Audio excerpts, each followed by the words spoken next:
Hello guys, it's Jerningham here. What does Brexit mean in the UK video I'm watching on the TV now? You know it's true with 2019. We're supposed to be leaving the EU in the 29th of March 2019, aren't we? What does it mean?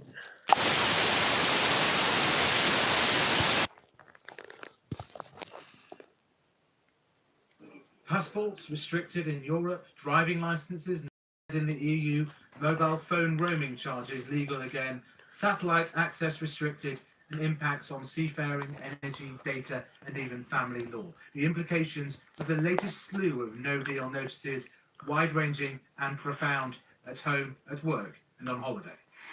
No deal, just a bluff. The job of the Cabinet this morning to sign off the plans to make no-deal Brexit the end of the world, as the PM has suggested. The Cabinet briefed on the consequences of a chaotic no-deal by the Bank of England Governor, Mark Carney. A recession, house prices sliding by a third, and sterling falling too. Bank of England Governor scare you? The Bank of England Governor will have presented a range of situations and that will have added to the considerations of the no-deal situation. And I think people can take confidence in the work that's going on to ensure that we have a smooth exit from the European Union. Emmanuel Macron's Europe Minister sounding pretty uncompromising on the way in to meet the Brexit Secretary after that Cabinet. Is it not worse for your country? There is no doubt it will be worse for the UK. We are not looking forward to a no deal, but we have to be prepared. Later, going much further on the impact seen by France from no deal, with talk of grounded planes and Eurostar not functioning. Is it a real possibility that Eurostars coming from London will be rejected and not allowed on French soil on the 30th? It's just like 5 months ago, but anyway. So we need to know anyway. You probably know. This is the reason why we need to prepare for a no deal. The notices also confirm some big changes to business conditions. Approvals for car manufacturing in the UK no longer valid in Europe and vice versa after a no-deal Brexit, and transferring data made difficult. They say they don't want it, they say it's unlikely, but government policy is to accept that no deal Brexit and all these consequences are a possible outcome in 6 months' time. Business leaders argue the notices show the economy being hit like a sledgehammer, but the Prime Minister can't or won't make this case in this way. She needs these things to be concerning enough to get her backbenchers and public to reject no deal, but not her handling of Brexit or Brexit itself.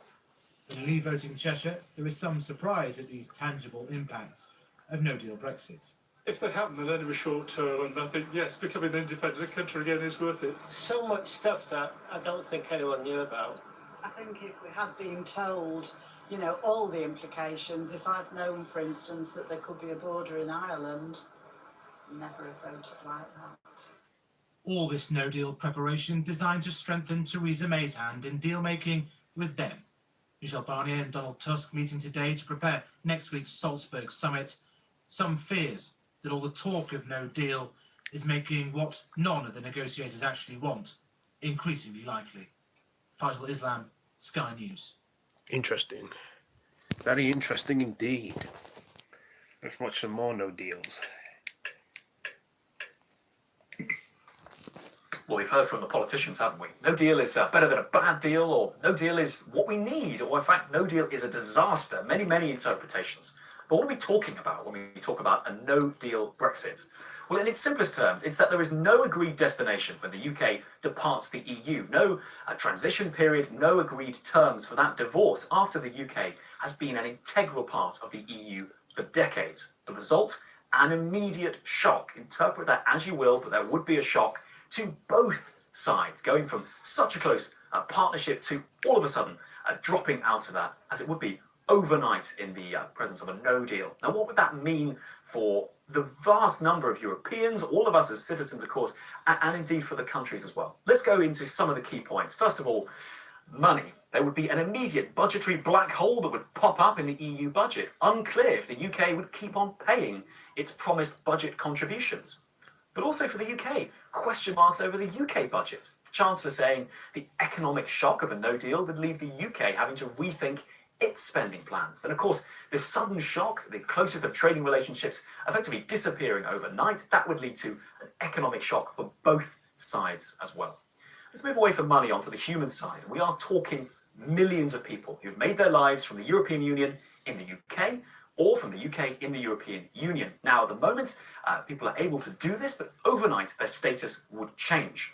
If there's an agreement in place that guarantees their rights, things can continue more or less as they have done. But without an agreement, without assurances from governments, all of a sudden the status of these people would come into question. There will be a real focus on the governments of individual countries to figure out what they were going to do in the event of this sudden change of status for, in some cases, millions of people living in those countries. And for those people, we've seen a lot of anxiety about what it means for their future. They felt forgotten in the process. It's been a very contentious issue on social media.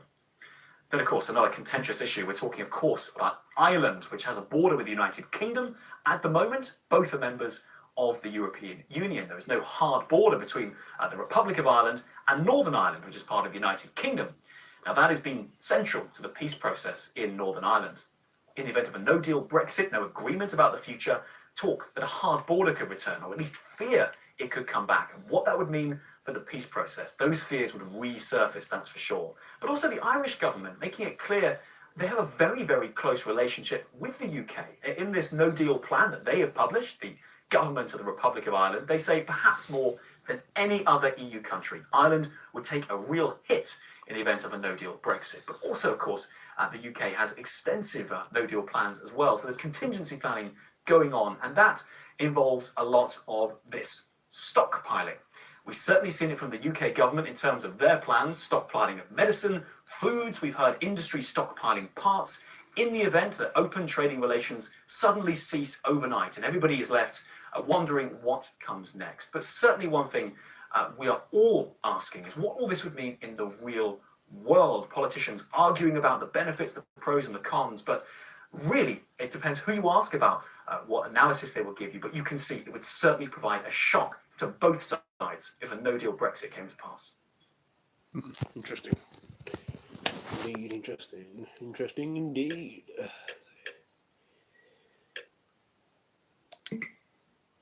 Has been a contested matter. Let's see.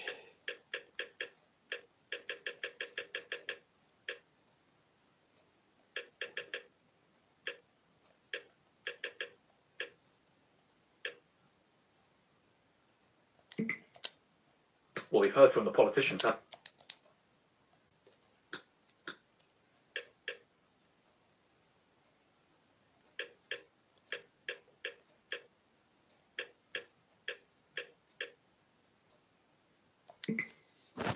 When politicians talk about a no-deal Brexit from the EU, what they're advocating is trading with the EU on WTO terms.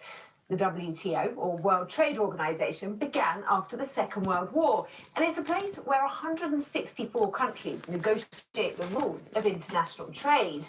There are also 23 observer countries, including Iran and Iraq, who are currently discussing access. Now, each member sets their own tariffs or duty on goods coming in from abroad, as well as quotas on how much of each product can be imported. Countries within the EU set one uniform tariff for goods coming into the bloc from outside it. Now, those tariffs vary depending on the industry. So if the UK were to trade with the EU on WTO terms, it would mean our manufacturers paying an export tax on electrical machinery of 2.5%. But it would be 10% on British cars. And for our cheese and dairy farmers, the export duty would be almost 36%. Remember that as EU members currently, we don't pay any tariffs on EU goods going out or coming in. So tariffs would also be felt by UK consumers. You would also face increase in prices of vegetables that we do import a lot from Spain, for example. And so this is very likely to translate into higher consumer prices. And so if the wages don't move, which is very likely, then it means lower living standards. Now, we could choose to lower or waive our own tariffs on goods coming in to try to stimulate free trade with the EU and bring down prices for consumers. But under WTO rules, that would mean lowering tariffs for all countries, potentially flooding the market and undercutting our own producers. With this idea of going into WTO with very low tariffs, what you also lose then is your currency for trade agreements. These much vaunted sort of trade deals which the UK is going to conclude, what you have as currency is the protection of your market. If your tariffs are very low, no one's interested in concluding a trade agreement with you because they have access to your market anyway. Why would they reciprocate? So the prices we pay in the shops might go up, but what would be the impact on jobs? A recent study from the UK Trade Policy Observatory at Sussex University estimated a no-deal Brexit could cost up to 750,000 jobs. That's around 2.5% of the total job market. Now, many Brexit supporters, like Jacob Rees-Mogg, claim switching to WTO terms would be much better. But far from being the norm, no country in the world trades exclusively on WTO terms. All 164 member countries have negotiated better access to at least one market. But as we're finding out, trade deals are both highly complicated and lengthy. The EU's most recent trade deal with Japan came into force this month, but took 6 years to complete. A no-deal Brexit could mean trading on less favourable WTO terms for many years to come. Interesting. Very interesting indeed. We'll get a full base in the bloody thing now. Millions of migrants could soon be granted the right to stay in the UK if leaders can't make a deal on Brexit. But wasn't the whole point of Brexit to strengthen borders? Joining us now with a reaction is Fox News contributor and former UK Independence Party leader, Nigel Farage. Thank you for joining us this morning, Nigel. I know this is something that is close to your heart here. How did it get to this point? Because we've got somebody negotiating Brexit who is weak. I mean, it's amazing, isn't it? The idea was that if we had a deal with the European Union on trade, that people would be allowed to stay. Now we're told, even if there's no deal, not only can 3.8 million people stay, but they'll be allowed to bring their extended families. They'll have full access to our social security and benefit system. And even worse, there is no proposed cut-off date from which any of this is changing. And it's quite remarkable because the British public overwhelmingly voted with Brexit to take back control of our borders, to reduce the huge inflow coming into this country, and they are being willfully ignored with the British government and British Parliament. Yeah, well, Theresa May doesn't like the deal, right? She wants to water it down as much as she can. Is that what she's trying to do? Yes, I think that's right. I mean, it's a remarkable thing that we finished up with a Prime Minister who voted Remain, and who, when she's asked even today, does she believe in Brexit, can't answer the question. And yesterday I popped into a shop to buy something, and the bloke behind the counter said, "Oh, Mr. Farage," he said, "if Donald Trump was negotiating for us, we'd have it all sorted out by now." Well, let's take a look at asylum seekers' ties to terror in Europe, involved in 32 of 194 Islamist plots targeting Europe over the past 4 years. You can see that resulted in 182 deaths and 814 injuries. And in 2015, ISIS exploited refugee routes to go back and forth between Syria and Europe virtually unhindered. I know that you gave speeches on that very point in the past. Yeah.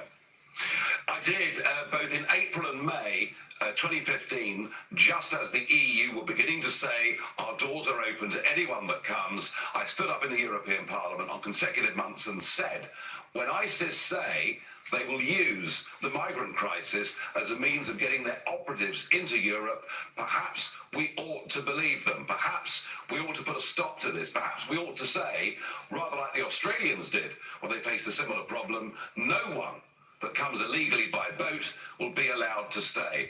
None of that happened, and we do not have a clue how many bad people have been let into Europe. It is madness, and it's yet another reason why Brexit is the common sense and safest thing to do for our people.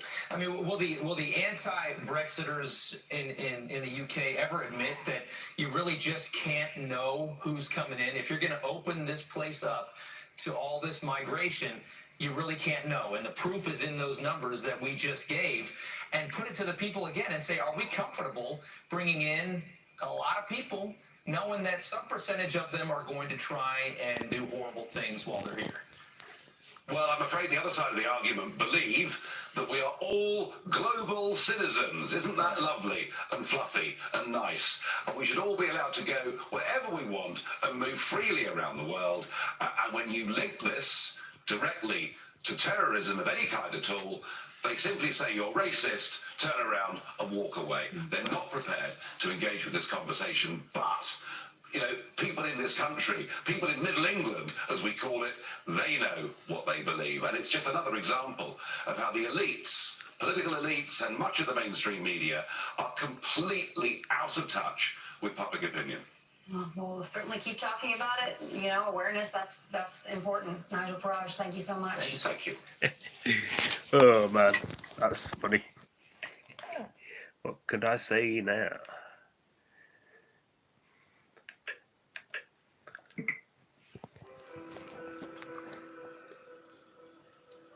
The ripples of a no-deal Brexit would spread far, but they'd start here, in Dover, the busiest port in the United Kingdom. On a clear day, you can see France from the top of Dover's white cliffs. I mean, I want to leave the EU anyway. I don't want to be a part of the European Union, of Germany, France, Italy, Spain, Greece. £120 billion worth of goods come through Dover every year, a sixth of our imports brought through these gates and sent off around the country. For years, we've taken it for granted. You got people that want to stay in the EU. You might wonder what happens here if we leave Europe without a deal. Well, every day about 10,000 lorries come through the port of Dover. It's a very efficient place. It only takes about a minute to go from this point, and they get off the ferry, to leaving the dock. But if a hard Brexit means more customs checks, that'll mean more time added to the process, and very quickly, that could gum up the whole port. And here's the proof. This is the effect of Operation Stack. Miles of lorries being parked on the motorways between London and Dover. And this is what happens when you get delays, no, not in Dover, but in Calais. Now for Brexit, a new contingency plan. These are preparations for Operation Grog, a 13-mile stretch of the M20 being converted into a lorry park for 2,000 vehicles headed across the Channel. For the British haulage industry, a no-deal Brexit would create unprecedented disruption. There'd be an immediate visible effect of any border checks. There would be queues tailing back on the approach motorways, the M20, the other connecting motorways with the M20, including possibly the M25. Very substantial delays, very substantial disruption, and that would feel to all of us like a really big impact on the economy and the way that Britain has got used to working over the last 20 or 30 years or so. These lorries are all coming into Britain on ferries and through the Eurotunnel, normally to tight timetables. Much of British business operates on the principle of just in time. Products arriving at their destination at the very moment they're needed. At this food storage warehouse in Corby, they're building vast new areas to keep frozen produce. Capacity here will more than double in time for the end of March, all to help companies stockpile food. Rob Hardy's a veteran of Eurotunnel and the ferry business. He says Brexit will mean playing to a different set of rules, and that makes disruption inevitable, even if the British government does all it can to ease the way for lorries coming into our ports. On imports, our club, our rules, but exports back to the EU, it's a common sort of stereotypical response that the French might be awkward. In fact, I don't think they will be awkward. They'll just be doing what the EU rules are, is that when the vehicle appears at the first European border point, it has to be checked completely in order to enter Europe. They're not doing anything wrong. They've said publicly that they won't operate a go slow. They don't need to. There's enough to make it go slow. His advice is to be pragmatic, for companies to start preparing now. The perfect storm is brewing in that the trucks are not able to get back out to reload to come back in again. And also European transport companies will start to say, I can't go to England with my goods because I don't come back. So if there's a break in that supply caused by the delay on export, there isn't anyone to bring the import in. Now that might take 5 or 6 or 10 days to manifest itself, and we need to be prepared for that. In Birmingham's wholesale market, the largest of its kind in the UK, they pride themselves on delivering fresh food. Any delay causes problems. That could mean major problems purely on the basis that if goods can't get to us and if suppliers feel that they don't want to send goods because of queues on the border, we're out of pocket. We haven't got goods to sell, and if the goods do come here and they're not of the condition that they should be, we have to dump them. And who takes the hit on that? Is it us? Is it the sender? It's not a good deal in all fairness. And that's a fear expressed across the industry. One of Britain's biggest supermarkets told Sky News that it feared panic buying in the run-up to a no-deal Brexit. Some fresh food, it said, would run out within days. But this isn't just about food. It's about all the things that knit our nation together. Jo worries about the effects of Brexit. She's stockpiling supplies, but her focus isn't really on food. It's on health, on the medicine she needs for her daughter, Nora. She worries that delays at the border could mean that medicine she needs is delayed for days or even weeks. She suffers from severe epilepsy, as well as she's got quad CP, cerebral palsy. Nora has lots of various medicines. Some of them I can work around. I can get generics, I can do all sorts with, or I can come up with a solution. However, she has 3 drugs that she has that are critical, and without them, she will have multiple seizures in a day. She will be blue lighted to the hospital. She could suffer from far worse. It could be catastrophic. I can't switch these drugs. I can't use another brand of these drugs. In search of reassurance, Jo and Nora have come to see their paediatrician, but they leave frustrated. How do you feel? How do I feel? Really, really, really worried. And at the moment, I just want an answer. I want to know someone has a plan. I want to know that if the worst is going to happen, if we are going to have interrupted supplies, it's not going to affect me as a mum, and I won't notice. Or I get 3 months worth of supplies up front now, so that I know that whatever happens, I'm okay. Because the consequences of Nora not having her epilepsy meds is absolutely terrifying.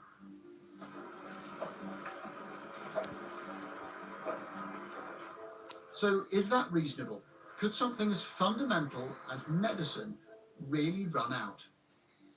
It's absolutely critical that the pharmaceutical industry maintains supply to market.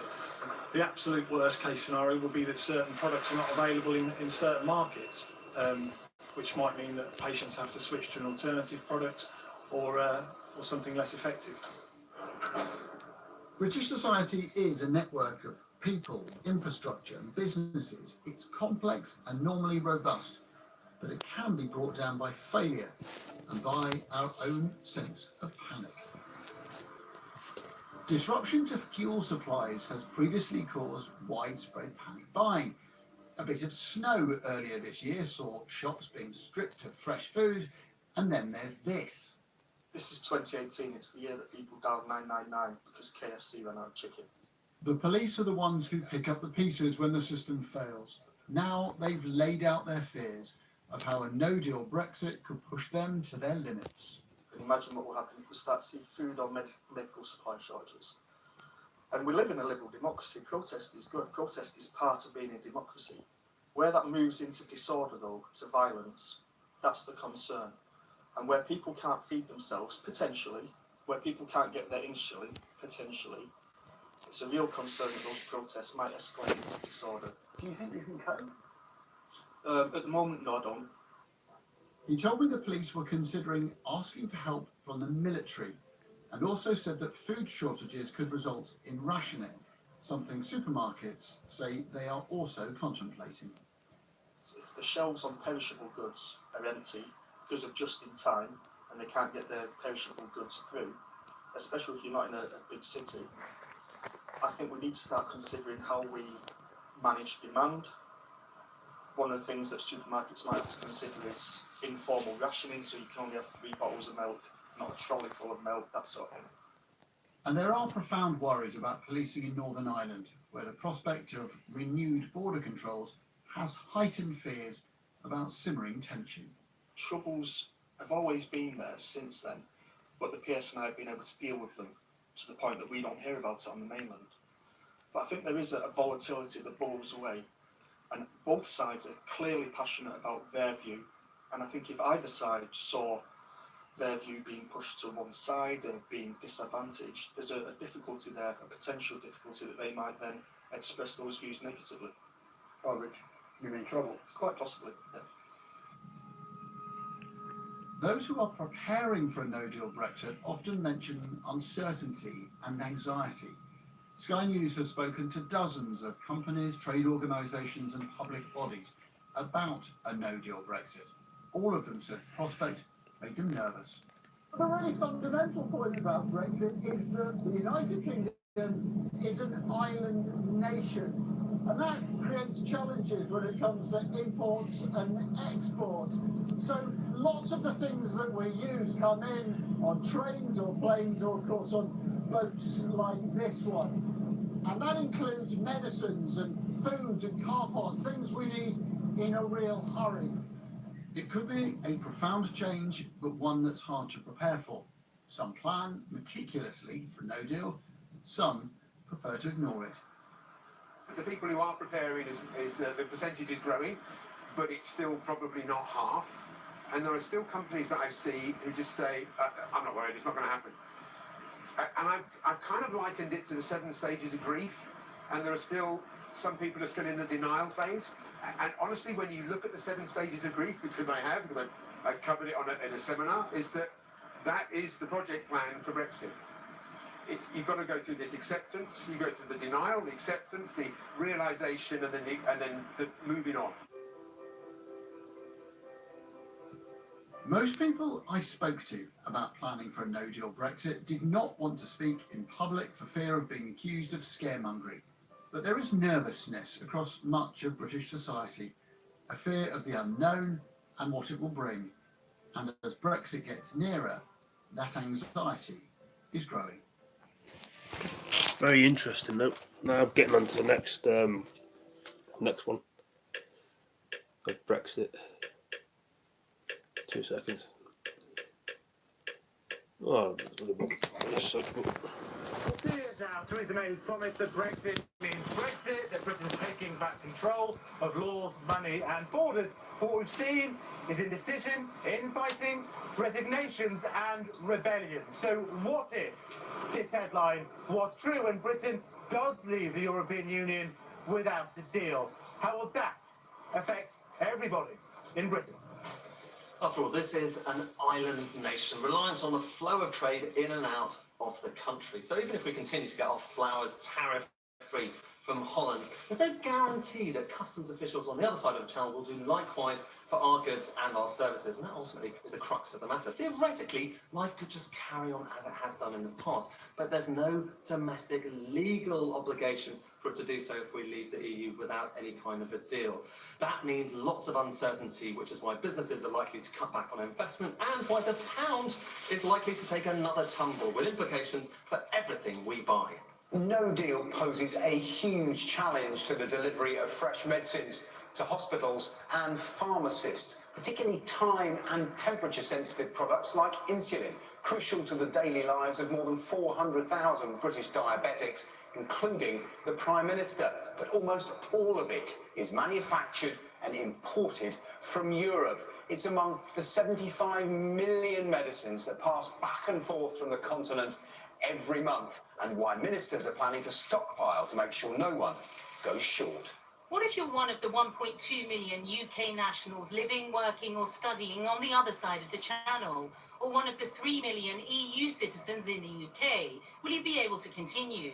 A lot of work had gone into guaranteeing reciprocal rights for EU and UK citizens, but with no deal, it'll be up to individual countries to negotiate their positions. Don't worry, we're not going to have mass deportations, but people could have to get visas to travel, permits to work, and could face increased bureaucracy to stay on. There's lots of worry about access to areas like healthcare and benefits. This isn't reality yet, but people are being warned life could get more complicated. No deal is better than a bad deal was the Prime Minister's mantra before the plans for stockpiles, not just for medicines but for foods too. Before the plans to turn That's talking about the 13 UK, no miles Brexit, innit? of the M20 Dominic. into a giant lorry park for Oh, two I feel the vehicles. hits, yeah. Before the plans of the Customs Department essentially not to enforce border checks in order to keep traffic flowing, whilst Brexiters argue that all this is the same old scare stories, that it admits that no deal could mean no £40 billion Brexit bill. Negotiators don't want no deal, but by default, or even by accident, it could be where we're heading. Interesting.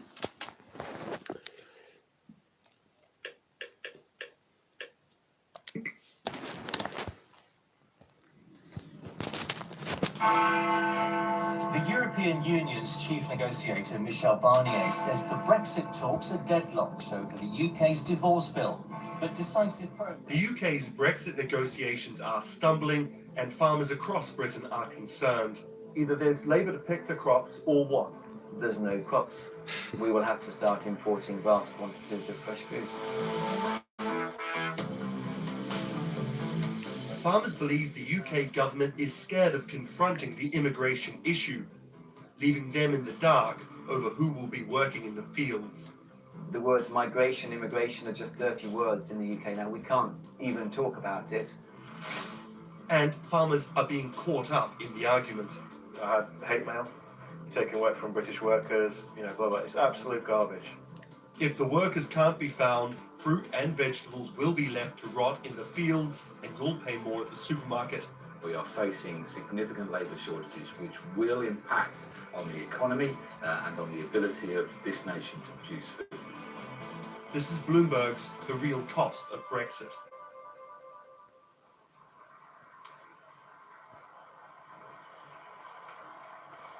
We've travelled to Kent in southern England.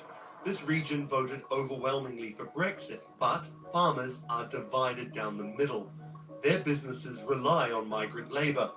80,000 migrant workers are needed every year across the country. Brexit has put their future in doubt. We think we produce around 5% of the UK's lettuce requirement. Nick Otterwell is the farm manager at Lawrence J. Betts, one of Kent's biggest salad growers. He employs around 140 farm workers. Of those working in the fields, all are from Eastern Europe, most from Romania. They live on the farm and work for up to 6 days a week for £7.50 an hour. So these guys are cutting the lettuce by knife, cutting it naked, and then it's coming up into this machine and it's being packed. This is what it takes to run a farm like this. We need people that can do that every day all day, otherwise we haven't got a business. Since the Brexit vote, attracting migrant workers has got harder. A survey by the National Farmers Union found the number of seasonal workers coming to work on British farms has dropped 17%. If next year you can't get the people you need, what will happen? Can you I don't have a business. That's what I keep trying to say to anybody that interviews. I do not have a business here without 60, 70, 80 people prepared to bend their back every day and work hard at cut lettuce. I do not have a business model. And why can't those people be British? We can't. I mean, there's two or three points I'd like to make on this. The first is that we're at 3% unemployment. So I can go down to the local job centre, I can find 1 or 2 people. I need 100 people here. I'm not taking work from British workers. According to industry bodies, virtually all of Britain's agricultural seasonal workers come from the EU, most from Eastern Europe. Of the 13,000 workers recruited between January and May this year, only 14 were British. Gonna come and meet the workers? Nick introduces us to Camilla. She's worked on the farm for 6 years and is now a team leader. And where are you from? Romania. Romania? And most of the people in the team, are they Romanian as well? All Yes. Romanian? In my team now, yes, it's all Romanian. You'd like to stay. Camilla doesn't share Nick's concerns. She shrugs off Brexit fears and argues it's not hard to recruit eager workers. No, it's not hard. Because Romanian people need money and come back. Despite Camilla's confidence, farmers are seeing the opposite, falling numbers of migrant workers from the EU. Nick's whole business relies on visa-free EU labour, but that will almost certainly stop post-Brexit. He's left asking, where will the workers come from? We're heading 30 minutes down the road to WB Chambers & Son. So how many tons of fruit do you produce here a year? We produce about 2,000 tons of raspberries, blackberries. Tim's farm is one of the biggest berry growers in the UK. In total, it's nearly 3,000 tons. He employs over 1,200 migrant labourers, over 90% of which are from Bulgaria. He also voted to leave the EU, despite the decision complicating his business in the short term. I'm very positive. I didn't vote for my business, I voted for the greater good of the country. Tim believes leaving the EU will likely harm the UK economy, but in the long run, it's the right decision.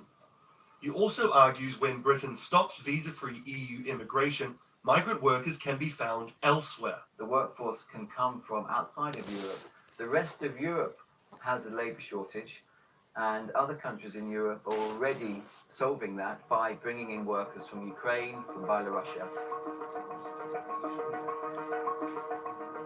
Although Tim and Nick disagree on Brexit, they agree on the problem. Tim's already finding it harder to get the workers he needs. Early in the year, we ourselves walked away from 150 tons of fruit that we didn't have the people in June to harvest. That's around 5% of the farm's monthly total. Tim didn't want to be specific, but he says his margins are tight, and that loss significantly hurts his business. For some reason, maybe the words migration, immigration are just dirty words in the UK now. We can't even talk about it, but other countries are solving their labour solutions, and we're not doing it. And it's because of a political minefield that we've got ourselves into, where we can't even discuss openly this requirement. On Tim's farm, a sense of being unwelcome in the UK and a falling pound is weighing on workers' minds. Some are already considering their options. What would stop you from coming back next year? Is it about the money? The first thing, yeah. If I have to pay too expensive visa to come here and work, it's not gonna make sense, actually. Farmers and workers need to know at least a year in advance what the government's plan is. As the March 2019 Brexit deadline approaches, no one seems the wiser. Speaking in London this afternoon, the Foreign Secretary, Boris Johnson, said he remained optimistic and wanted to see quick progress. We've left Kent and headed up to London to speak with the National Farmers Union. They've been sounding the alarm bell about a potential labour crisis. We want to know, is the government listening? Yes, but we are concerned that they don't properly assess the enormity of the problem.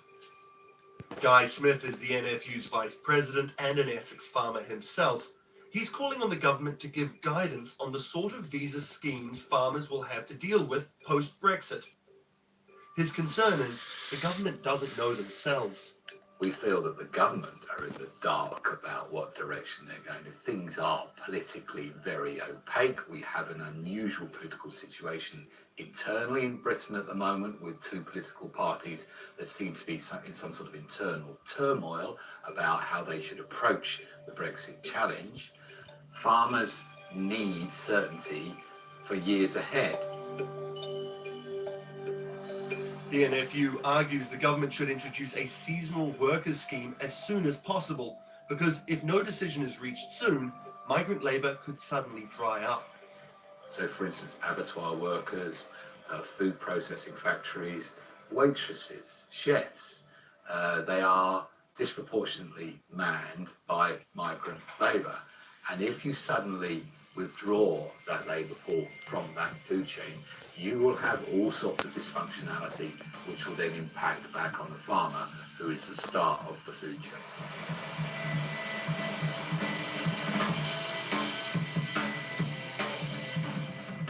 The union is warning next year will be worse. They're expecting further falls in migrant labour. Farmers are calling on the government to ensure their businesses are not jeopardised as the negotiations get tough. The clock is ticking.